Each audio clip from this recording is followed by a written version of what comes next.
عارفين ايه اللي أصعب من غدر الزمان؟ إنك تتغدر من اللي من لحمك ودمك. لما الأخت تقسى على أختها عشان خاطر كلمة أو غيرة، ولما الأخ يستقوى على أخته ويستخسر فيها السؤال: هو إحنا جرالنا إيه؟ والدم بقى مية من إمتى؟ أهلا بيكم في قناتي هنحكي مع روح. أنا حبيت أطبطب على القلوب اللي اتكسرت من أقرب الناس ليها. النهاردة هتكلم عن الإخوات والأصول اللي بتضيع، وصلة الرحم اللي اتقطعت بإيدينا. يا ست الكل، دي أختك اللي شالت معاكي الهم قبل الفرح.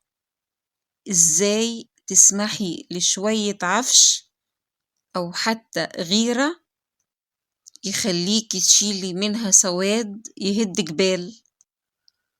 بكرة الدنيا بعد الشر عليكي لما تضيق بيكي مش هتلاقي اللي يفتحلك حضنه بجد غيرها. حبيبتي، اتقي الله في قلب أمك اللي بيموت في اليوم 100 مرة وهي شايفاكم زي الأغراب. صفوا القلوب يا حبايب قلبي، الدنيا فانية ومحدش واخد منها حاجة. إما أنت بقى يا بطل يلي المفروض تكون السند والظهر. أختك دي كسرتها من كسرة ظهرك. انت ازاي يجيلك قلب تنام وانت عارف ان دمعتها على خدها بسبب قسوتك، او عشان ترضي طرف تالت تدوس على اللي من لحمك؟ يا بطل، اختك مش عدوتك. اختك هي اللي لو بعد الشر الزمن جرى عليك هتفتح لك بيتها وقلبها قبل اي حد. ما تنساش يا بطل ان اختك دي وصية رسول الله صلى الله عليه وسلم. بلاش تضيع الوصية. عاوزة اقول كلمة للاخت والاخ اللي قاطعين مع بعض: العمر لحظة.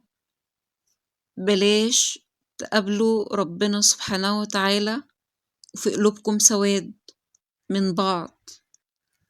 صلة الرحم مش رنة ونقفل ولا رسالة على التواصل. صلة الرحم حب وسؤال وسند. لو وصلتوا معايا لهنا ما تنسوش اللايك عشان الفيديو يوصل لأكتر حد، والاشتراك في القناة عشان يوصل لكم كل جديد. سلام عليكم.